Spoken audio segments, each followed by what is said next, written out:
नमस्कार, चर्चा में आपका स्वागत है। आपके साथ मैं हूं दीप्ति शाही सिंह। उत्तर प्रदेश में निकाय चुनाव की तैयारी जोरों पर है। सीएम योगी प्रयागराज पहुंचे हुए हैं। जनसभा को संबोधित करते हुए उन्होंने कहा कि जो जैसा करता है प्रकृति उसके साथ वैसा ही करती है। अतीक अशरफ की हत्या के बाद आज पहली बार योगी प्रयागराज गए हुए हैं। अखिलेश ने भी कल सहारनपुर में रोड शो किया। सभी पार्टियां अपनी पूरी ताकत लगा रही है। निकाय चुनाव के प्रचार को लेकर आज आखिरी दिन है। 4 तारीख को इसका जो पहला चरण है उसकी शुरुआत होनी है। चर्चा में आज इसी पर बात करेंगे। मेरे साथ 2 खास मेहमान भी हैं। मेरे साथ संजय चौधरी जी हैं, आप भाजपा के प्रवक्ता हैं, और साथ में चंचल कुमार जी हैं, आप सपा प्रवक्ता हैं। नमस्कार, आप दोनों का स्वागत है चर्चा में। संजय जी, योगी जी ने आज प्रयागराज में कहा है कि प्रयागराज न्याय देने वाला शहर माना जाता था, लेकिन इसे अन्याय और अत्याचार की जगह बना दी गई थी। क्या है आपकी प्रतिक्रिया? देखिए, निश्चित रूप से इलाहाबाद उत्तर प्रदेश का सबसे पुराना और ऐसा शहर जहां हमने देखा है कि उत्तर प्रदेश की राजधानी जब लखनऊ से आई तो उसके पहले उत्तर प्रदेश का जो यूनाइटेड प्रोविंस था उसका केंद्र इलाहाबाद था। इलाहाबाद में ही हाई कोर्ट है और ये सब जानते हैं कि न्याय जो है वो हाई कोर्ट से मिलता है। तो उन्होंने सही कहा कि ये जो न्याय का क्षेत्र है, जो न्याय का स्थान है, वहां वो पहुंचे हैं। लेकिन हमने यही देखा है कि बीच का दौर ऐसा है कि इस न्याय के सिंहासन पर बैठने वाले जजेस भी इतने दबाव में थे, इतने भय में थे कि वे ऐसे अपराधियों का मामला सुनने के लिए अपनी चेयर से हट जाते थे। 10 जजेज इस बात के उदाहरण हैं कि उन्होंने मामले को सुनने से इनकार कर दिया। आज वही उत्तर प्रदेश बदला हुआ है जहां की अदालतें अपराधियों को उनके अन्याय के खिलाफ, अपराधियों को उनके अनाचार के खिलाफ दंड दे रही हैं और वो अभियोग में आजीवन कारावास और विभिन्न कारावास की सजा भुगत रहे हैं। ये बदला हुआ उत्तर प्रदेश है और इस बदले हुए उत्तर प्रदेश की ही योगी जी ने चर्चा की है। और मैं समझता हूं कि इस चर्चा के आधार पर किसी भी राज्य के लिए आवश्यक है कि वहां पर न्याय हो, किसी भी राज्य के लिए आवश्यक है कि वहां भय ना रहे, किसी भी राज्य के लिए आवश्यक है कि वहां अच्छे लोगों का संरक्षण हो। इसी आधार पर उन्होंने अपनी बात कही है और मैं समझता हूं ये सामयिक भी है और सार्थक भी है। ठीक है। चंचल जी, आज योगी जी ने प्रयागराज में बोला कि पहले तुष्टीकरण की राजनीति होती थी, लेकिन हम तुष्टीकरण की राजनीति नहीं करते। क्या यही कारण है कि अतीक जैसे जो माफिया थे, जो अपराधी थे, फलते फूलते थे वो? अब देखिए, आज पूरे प्रदेश में अगर हम बात करें इस परिप्रेक्ष्य तो जंगल राज कायम है। आप प्रयागराज की बात कर रही हैं। अगर आपने देखा होगा जिस तरीके से उमेश पाल की हत्या हुई, ये सरकार के ऊपर बहुत बड़ा प्रश्न चिन्ह लगा। वो उमेश पाल जो अतीक अहमद का गवाह था, वो उमेश पाल जो एक ऐसा व्यक्ति था जिसने पहले सरकार को बकायदा लेटर लिख करके, एसपी को लेटर लिख करके, सोशल मीडिया के मामले लेटर लिख करके कि मेरी हत्या हो सकती है, लगातार अपनी वो बात रखता था। लेकिन अंततोगत्वा क्या हुआ, उसकी हत्या कर दी जाती है। उसके बाद सरकार के लिए बहुत शर्म की बात तो यह है कि आज के समय आप देखा होगा, आपने जो भी शूटर थे, अभी 2 शूटर गायब हैं और उसमें जो महत्वपूर्ण शूटर है, जो गुड्डू मुस्लिम, एक बहुत बड़ा क्रिमिनल है वो।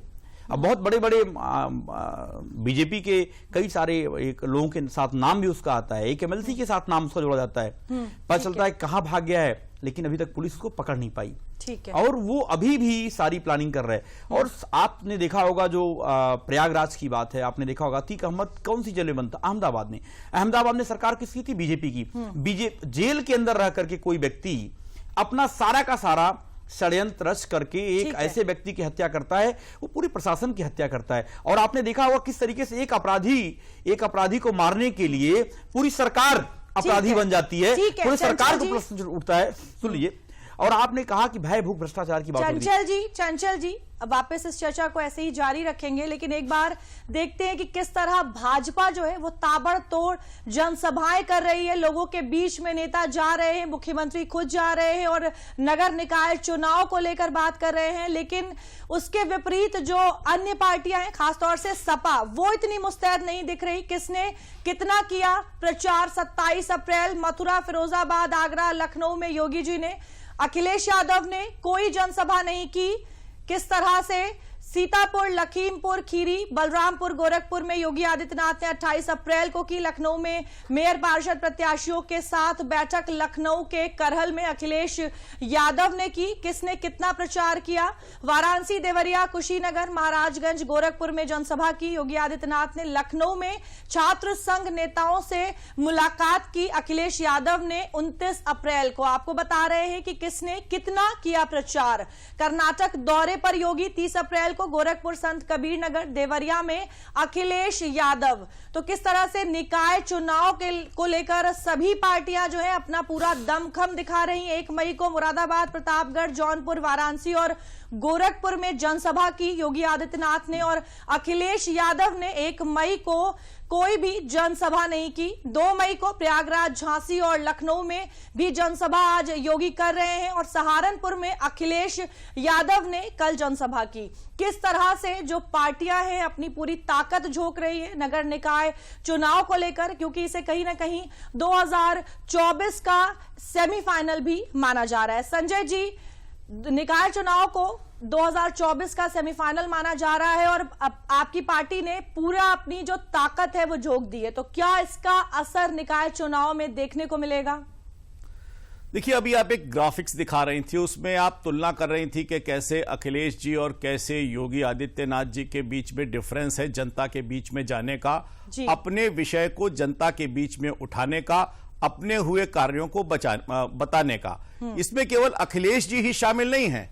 अखिलेश जी की भी जो स्थिति है वो वैसी है जैसी मायावती जी की स्थिति है, ये भी स्थिति वैसी है जैसी सोनिया जी की स्थिति है। तो भारतीय जनता पार्टी में विरोध की बात करने वाले, भारतीय जनता पार्टी के खिलाफ जो राजनीतिक दल हैं, वो केवल और केवल एसी कमरे में बैठ जाना, ट्वीट कर देना, किसी भी चीज की चर्चा करने के लिए। एक बहुत बढ़िया बात है कि हम तो देखते हैं कि जनता के बीच में जाते हैं, लेकिन जनता के बीच में भी एसी मेट्रो में बैठकर अगर जाएंगे तो किससे संवाद होगा? ये अंतर है दोनों राजनीतिक दलों के काम करने का, दोनों राजनीतिक दलों के विकास करने का, दोनों राजनीतिक दलों की समस्याओं के समाधान करने का। भारतीय जनता पार्टी का जो नेतृत्व है वो योगी जी हों, चाहे हमारे दोनों उप मुख्यमंत्री हों, चाहे सारे मंत्री हों, चाहे वो पार्टी के अध्यक्ष हों, पार्टी का संगठन हो, सब इस समय जी जान से पूरी मेहनत करते हुए जनता के बीच में जा रहा है। जनता के साथ संवाद है। उनके साथ संवाद के साथ जो भारतीय जनता पार्टी ने विकास की नई लकीरें खींची हैं उनको उन्हें याद दिला रहा है। और मैं समझता हूं इस संवाद के माध्यम से भारतीय जनता पार्टी निकाय चुनाव में पिछले बार से और बेहतर जीत के साथ आगे बढ़कर जनता का विश्वास हासिल करेगी। ठीक है चंचल जी, ताबड़तोड़ जनसभाएं हो रही हैं, बीजेपी जगह जगह जनसभाएं, नेता जो हैं वो आगे आ रहे हैं, लोगों से बात कर रहे हैं, लेकिन क्या बात है, आप की जो पार्टी है अखिलेश यादव 2 दिन पहले जनसभा कर रहे हैं, क्या बात है कि निकाय चुनाव जो है वो आप लोगों के लिए क्या महत्व नहीं रखते? सही जानकारी आप लोग रखते नहीं हो। अभी कल की आपने कही कि कोई भी जनसभा नहीं, कोई रैली नहीं, कोई प्रोग्राम नहीं, आपने शायद देखा नहीं होगा, आपने शायद दिखाया नहीं होगा। आपने देखा होगा किस तरीके से मेट्रो के एक छोर से दूसरे छोर तक राष्ट्रीय अध्यक्ष जी पूरे आम जनता से, बहुत सारे लोगों से मुलाकात हुई, किस तरीके से मैसेज दिया कि जो अमौसी से लेकर मुंसिपल तक मेट्रो सऊदी सरकार ने बनाने का काम किया था, एक भी पिलर भारतीय जनता पार्टी को आगे नहीं बढ़ा पाई। दूसरी बात है, आज अगर बात हो नगर निगम में, आपने देखिए कि कौन सा ऐसा रोड जहां रोड में गड्ढे ना हो। आज भ्रष्टाचार का पर्याय बन चुका है। ये ट्रिपल इंजन की सरकार है, आपकी यहां पे सरकार है, प्रदेश में, सेंटर में, लेकिन आप बताओ काम क्या हो रहा है? ऐसा कौन सा दिन है जो सैकड़ों पेशेंट बेड ना मिलने की उसमें मृत्यु हो जाती है, बेड ना मिलने से लोग इलाज नहीं हो पा रहा है। इसी लखनऊ के अंदर केजीएमसी चले जाओ, लोहिया चले जाओ, पीजीआई चले जाओ, बस से बदतर हालात से गुजर है अस्पताल के क्षेत्र में। अगर आप देखें शिक्षा की बात कर लें, आज कौन सा ऐसा परिवार है जो अपने बच्चे की फीस को लेकर क्यों नहीं आई आपकी पार्टी? निकाय चुनाव तो 4 तारीख को पहले चरण शुरू हो रहा है। मैंने आपको बताया कि आपने पार्टी आगे क्यों नहीं, मैंने कहा आप अपने आप को अपडेट करके बैठिए। गाजियाबाद में प्रोग्राम हुआ समाजवादी पार्टी का, आपने देखा होगा इटावा के अंदर प्रोग्राम हुआ, मैनपुरी के अंदर प्रोग्राम हुआ, कई सारे जिलों में, लेकिन आपने केवल डेटा आपके पास न जाने कैसे। दूसरी बात ये कर रहा हूं, इसी के अंदर और नगर निगम चुनाव में आप एक चीज समझिए, सरकार केवल एक ही काम कर रही है, प्रचार और प्रचार प्रसार। आप देखो वो भी झूठ का प्रचार। आपने देखा होगा किस तरीके से भारतीय जनता पार्टी के लोगों द्वारा झूठ बोलता है कि हमने 75 मेडिकल कॉलेज बना दिए। अरे कहां बने? चंचल जी, एक मेडिकल कॉलेज बताओ कहां बने? प्रतिक्रिया लेंगे, यहां पे रुकेंगे। एक खास रिपोर्ट हमारी निकाय चुनाव को लेकर, तैयारियों को लेकर, देखिए क्या है। न्याय पाने के लिए भी पूरे प्रदेश की 25 करोड़ जनता इसी प्रयागराज की धरती पर आकर के न्याय पाती है। प्रकृति करती है सबका हिसाब। ये प्रकृति न किसी पर अत्याचार करती है और न किसी के अत्याचार को स्वीकार ही करती है। सबका हिसाब बराबर करके रख देती है। 2019 के कुंभ आयोजन ने प्रयागराज को दिलाई अलग पहचान। ये हमारा सौभाग्य है 2019 में प्रयागराज कुंभ को डबल इंजन की सरकार को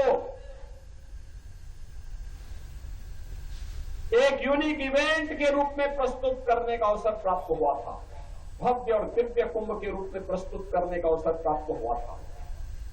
प्रयागराज का कुंभ यादगार कुंभ बन गया। 2025 कुंभ को भी भव्य और दिव्य बनाने का होगा प्रयास। जब 2025 का कुंभ आए, सामान्य कार्यकर्ता से लेकर के भाजपा के अध्यक्ष और अब महापौर की प्रत्याशी उस समय महापौर हो और उनके नेतृत्व में प्रयागराज महापौर की नेतृत्व में प्रयागराज कुंभ फिर दुनिया की भव्य और दिव्य कुंभ की साक्षी बन सके, इसके लिए आप सबसे अपील करने के लिए आज मैं प्रयागराज की धरती पे आया। चुनावी रण में अखिलेश भी दिखा रहे अपना दम।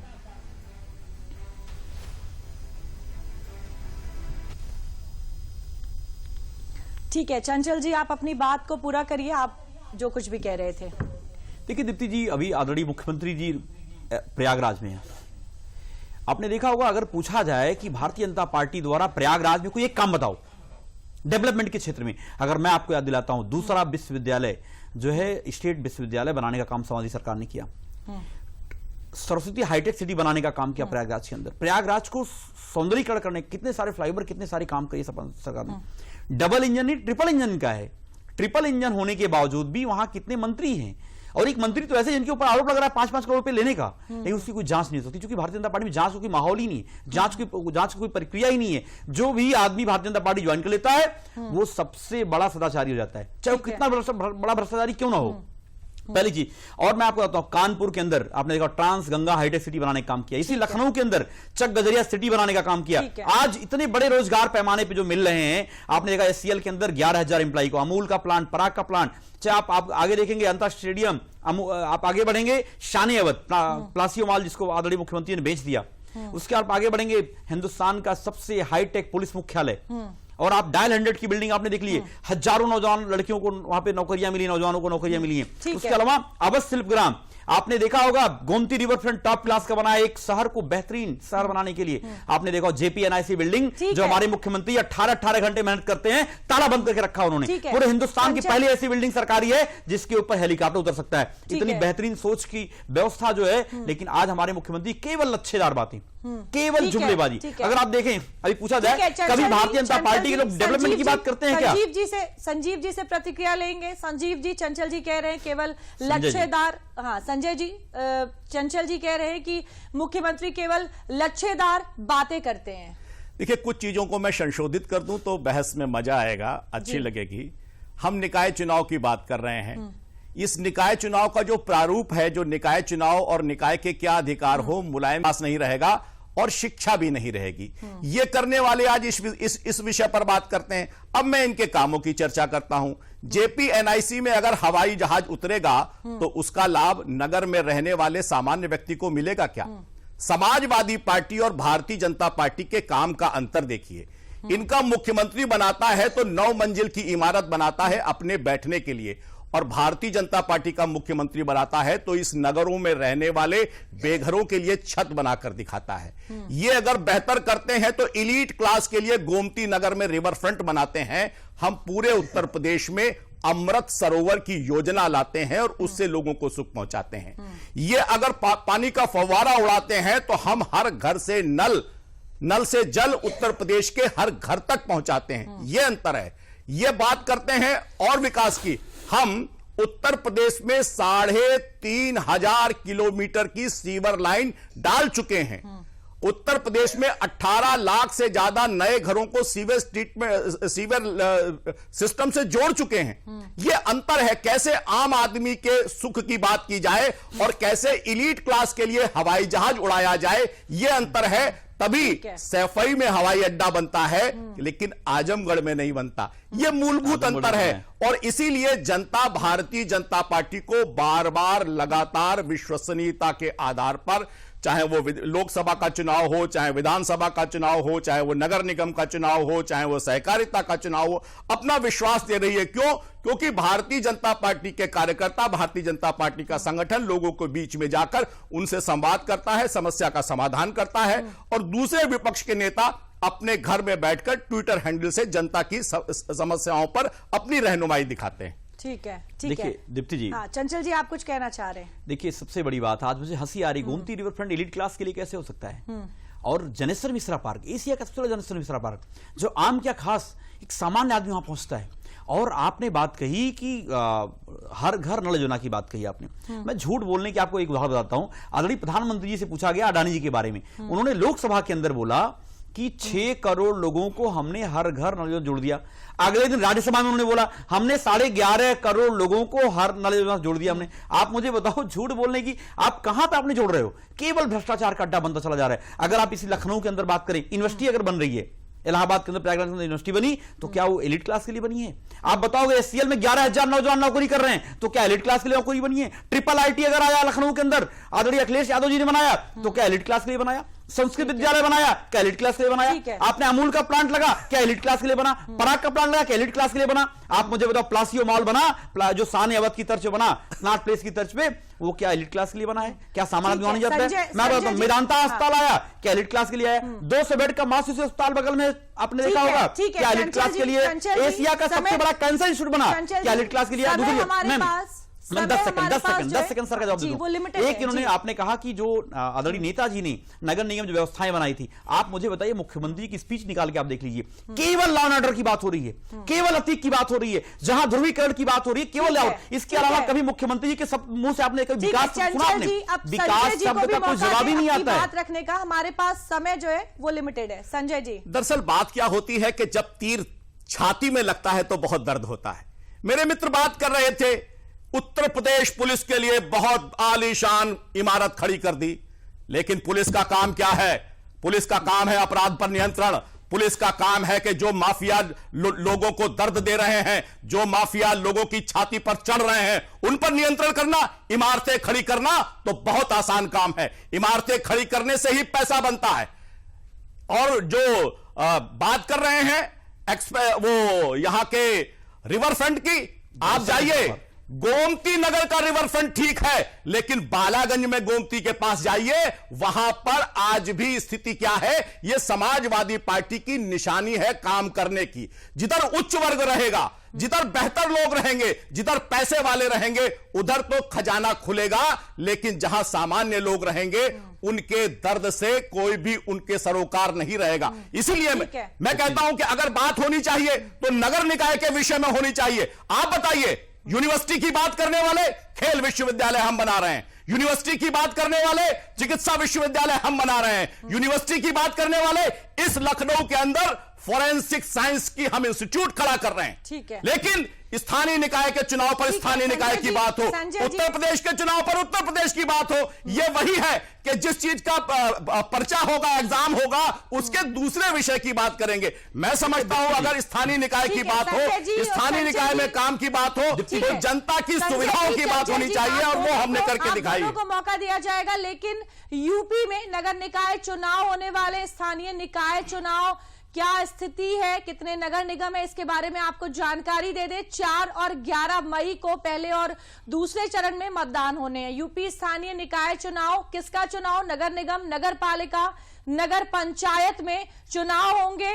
4 और 11 तारीख को जो है 2 चरणों में ये चुनाव होंगे और 13 को रिजल्ट आएंगे। किसका चुनाव? राज्य में कुल 760 नगर निकायों में चुनाव हो रहा है। यूपी स्थानीय निकाय चुनाव के बारे में आपको जानकारी दे रहे हैं। 17 नगर निगमों में 1420 पार्षद मेयर चुने जाएंगे। 17 नगर निगम होंगे जिसमें 1420 पार्षद और मेयर चुने जाएंगे। यूपी स्थानीय निकाय चुनाव 544 नगर पंचायत में 7178 सदस्य अध्यक्ष का चुनाव होगा। क्या कुछ होगा यूपी स्थानीय निकाय चुनाव में, किसका चुनाव? 199 नगर पालिका में 5327 सदस्य अध्यक्ष का चुनाव। यूपी स्थानीय निकाय चुनाव की बात कर रहे हैं। नगर निगम, नगर पालिका और नगर पंचायत में ये चुनाव होंगे और 4 और 11 मई को 2 चरणों में जो चुनाव है, वोटिंग है वो होगी और 13 तारीख को इसके परिणाम आएंगे। चंचल जी, आपकी प्रतिक्रिया, आप कुछ कहना चाह रहे थे। देखिए, सबसे बड़ी बात है, मैंने केवल पुलिस मुख्यालय बनाने की बात नहीं की, शायद आपने ध्यान नहीं दिया होगा। आज अगर गांव-गांव पुलिस पहुंच रही है, वो समाजवादियों की देन है। आप ही उत्तर प्रदेश के अंदर पुलिस की गाड़ियों का मजाक बनता था, पुलिस नहीं पहुंच पाती थी, लेकिन पुलिस को अगर हाईटेक करने किसी ने काम किया तो ऑलरेडी अखिलेश यादव जी, हमारे एक नेता जो दूरदर्शी सोच के इंसान है, उन्होंने कहा कि वुमेन पावर लाइन, किसी महिला को थाने ना जाना पड़े, उसको घर से एक आवाज पे वो पुलिस के घर पे पहुंच जाए, वो 1090 वुमेन पावर लाइन देने का काम किया। आप कह रहे हो कि आम लोगों के लिए काम हुआ है, खास लोगों के लिए काम हुआ है? आम जनता के लिए काम हुआ। पहली चीज। दूसरी बात मैं कहना चाहता हूं, आपने खेल विश्वविद्यालय की बात की, आपने याद होगा आजमगढ़ के अंदर जो है आपका आचार्य नरेंद्र देव यूनिवर्सिटी का एक अलग से पार्ट बना, बलिया के अंदर यूनिवर्सिटी बनाने का काम समाजवादी सरकार ने किया। अगर शिक्षा के क्षेत्र में आप देख लें, कोई सिद्धार्थनगर विश्वविद्यालय के बनाने का काम किया सिद्धार्थनगर के अंदर। और आप देखिए पूरे प्रदेश में अगर डेवलपमेंट की बात करें, मैं कहता हूं कि आपने बताया खेल यूनिवर्सिटी बन रही है, स्वास्थ्य यूनिवर्सिटी बन रही है, आप कहां बना रहे हो, कितना बना दिया आपने? ट्रिपल इंजन की सरकार आपकी है। क्या उत्तर प्रदेश लखनऊ के अंदर मैं जहां बैठा हूं, मैं चैलेंज करता हूं संजय सर से, कोई एक प्रोजेक्ट बता दो आप, कोई एक प्रोजेक्ट बता दो जिसको भारतीय जनता पार्टी ने शिलान्यास किया और फीता काटा हो। लेकिन जवाब नहीं है। हम लोगों ने उत्तर प्रदेश के अंदर रोडवेज को 4 पार्टों में बांटने का काम किया। अगर देखें रोडवेज लखनऊ के अंदर देखें तो शहर को जो आपने देखा होगा जो ट्रैफिक मुक्त करने का काम किया, कम से कम शहर के अंदर गाड़ियां ना पहुंचे। तो नगर निगम का ये पार्ट भी है। लेकिन भारतीय जनता पार्टी, हमारे मुख्यमंत्री जी, आप ही कह रहे हो कि जो इन सब बातों में चर्चा नहीं होनी चाहिए, लेकिन मुख्यमंत्री की सारी रैलियों में केवल एक चर्चा है, लॉ एंड ऑर्डर। चूंकि विकास तो किया नहीं आपने कुछ, आपने कोई अस्पताल तो बनाया नहीं, केवल झांसेबाजी जुमलेबाजी का आपके पास कुछ काम तो है नहीं। लेकिन जब मैं बात कर रहा हूं गांव में पुलिस पहुंच रही है, समाजवादियों की देन है। संजय जी, आपसे मेरा सवाल है, आज मुख्यमंत्री ने कहा कि हम तुष्टीकरण की राजनीति नहीं, सशक्तिकरण की राजनीति करते हैं, इसे कैसे देखते हैं आप?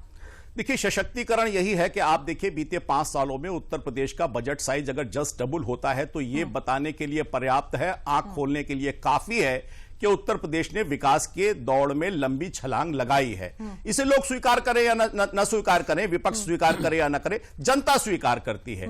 उत्तर प्रदेश में अगर सशक्तिकरण के लिए, उत्तर प्रदेश में अगर लोगों के विकास के लिए काम हुआ है और उसमें हमने नई लकीरें खींची हैं। आप लखनऊ की बात कर रहे हैं, लखनऊ 269th पोजीशन में था सफाई के मामले में, राष्ट्रीय स्वच्छता सर्वेक्षण में, आज 17वें नंबर पर है। यह बताने के लिए पर्याप्त है कि हमने नए मुकाम हासिल किए हैं। आज यह बताने के लिए पर्याप्त है कि उत्तर प्रदेश की राजधानी लखनऊ में अगर 9 फ्लाईओवर है, कभी लखनऊ में जाके देखिए, नखास का मार्केट पार करने के लिए 1.5 घंटे का समय लगता था, आज उसके ऊपर 2 फ्लाईओवर बने हैं। आप 7-8 मिनट के अंदर वो उस पूरे फ्लाईओवर से केजीएमसी से लेकर और आलमबाग तक पहुंच सकते हैं। आप निकलते होंगे गोमती नगर से, कुकरेल के ऊपर फ्लाईओवर बनाकर दिखाया है। आप निकलते होंगे आलमनगर से, आलमनगर से गिना रहे हैं। नहीं, आप दिखाइए, शिलान्यास दिखाइए, आप शिलान्यास भी दिखाइए और किस दिन फीता काटने के साथ आगे है। दोनों काम हम करते हैं और इसी आधार पर हमने 9 फ्लाईओवर बनाकर दिखाए। उत्तर प्रदेश की राजधानी को हमने जिस प्रकार से मूलभूत आधार पर, हम जो काम करते हैं वो मूलभूत आधार पर करते हैं। ये जो काम करते हैं विकास के, ऐसे मैंने कहा ना, आपने बजट की बात की, अंतर देखिए आपका, दोनों का अंतर देखिए। जहां गरीब रहता है वहां क्या हाल है, जहां अमीर रहता है वहां क्या हाल है। इसी लखनऊ के अंदर हमने यूडीएफ किया, पूरा का पूरा लखनऊ आज खुले में शौच से मुक्त हुआ तो भारतीय जनता पार्टी की सरकार में हुआ। निश्चित रूप से भारतीय जनता पार्टी ने इस आधार पर काम किया है। पूरा आज उत्तर प्रदेश खुले में शौच से मुक्त है। ये कोई सामान्य काम है। आप बड़ों के लिए काम कीजिए, लेकिन छोटों को इग्नोर क्यों करते हैं? भारतीय जनता पार्टी आम लोगों के साथ आम आधार पर आगे बढ़ने में काम करता है और इसीलिए सपा का नेतृत्व जनता का सामना करने से पीछे हटता है और जनता के बीच में नहीं जाता। ठीक है चंचल जी, ये बताइए कि जब पार्टी के अंदर ही इस तरह की पार्टी के अंदर बहुत सी जो बातें हैं वो निकलकर सामने आ रही हैं। सहारनपुर की जो जनसभा हुई वहां पर रालोद के जयंत चौधरी ने मंच साझा करने से मना कर दिया। तो ये किस तरह का, जब पार्टी के अंदर ही इतने मतभेद हैं तो इसकी उम्मीद कैसे की जाए कि पार्टी एक मजबूत तरीके से सामने आएगी? संक्षिप्त में बताएं, समय की दीप्ति जी, मैं आपको बता दूं, जो आपके पास इंफॉर्मेशन है एकदम गलत है जी। जयंत चौधरी जी का वहां पे प्रोग्राम नहीं लगा था, ठीक है, और ऐसा जो इन्फॉर्मेशन आपके पास पहुंचाई है एकदम सरासर गलत है। अच्छा। भारतीय जनता पार्टी के लोगों की आदत है ये प्रोपेगेंडा चलाने में बहुत तेज हैं। आप, मैंने बोला कि आपने कहा कि हाईटेक मुख्यालय बनाने से काम नहीं चलने वाला है। आप मुझे बताइए, उत्तर प्रदेश, इसी लखनऊ के अंदर ऐसा कौन सा दिन है जो अस्पतालों को लेकर आम जनता न झेलती हो, लेकिन आप कहीं 50 बेड बनाए, मुझे बता दीजिए कहीं 50 बेड का अस्पताल बनाया है। आप अपने सवाल का जवाब दीजिए जो मैंने बताया। ऐसी कोई बात नहीं है। आरएलडी समाजवादी पार्टी का गठबंधन है। आप देखेंगे 2024 में जो ये फिरका परस्ती ताकते हैं, जो ये आपको देखा लोकतांत्रिक मूल्यों की सरेआम हत्या हो रही है, संवैधानिक संस्थाओं की सरेआम हत्या हो रही है, उसको बचाने के लिए आम जनता बनाम भारतीय जनता पार्टी चुनाव होगा और सब लोग मिलकर चुनाव लड़ेंगे। आप देखेंगे अगर कोई उत्तर प्रदेश में भारतीय जनता पार्टी को हरा सकता है, समाजवादी पार्टी हराएगी। और इसी नगर चुनाव में आपने ठीक है, बहुत ही संक्षेप में संजय जी आपको भी दे रही हूं आखिरी आपकी प्रतिक्रिया। देखिए, इस चुनाव में सपा वैसे ही बेहाल है। उनके जो प्रत्याशी घोषित होते हैं वो उनकी पार्टी छोड़कर भारतीय जनता पार्टी में आ जाते हैं। इसी लखनऊ के अंदर जो इनकी पार्टी से विधानसभा का चुनाव लड़ रहा था वो अपनी पत्नी को सभासद का चुनाव लड़ाता है भारतीय जनता पार्टी से। इस चुनाव में एक बड़ी विलक्षण बात है, मथुरा के अंदर समाजवादी पार्टी ने अपने प्रत्याशी के विरोध करने का फरमान जारी कर दिया है। शाहजहांपुर में संजय जी, प्रत्याशी नहीं मिले और भारतीय जनता पार्टी के प्रत्याशी को चर्चा में आए, उसके लिए आप दोनों का बहुत बहुत धन्यवाद। जल्द ही निकाय चुनाव होने वाले, परिणाम हम सभी के सामने होगा। वार पलटवार का ये जो दौर है ऐसे ही जारी रहेगा। 2024 की तस्वीर भी कहीं ना कहीं निकल कर सामने आएगी। चर्चा में मेरे साथ आज बस इतना ही। नमस्कार।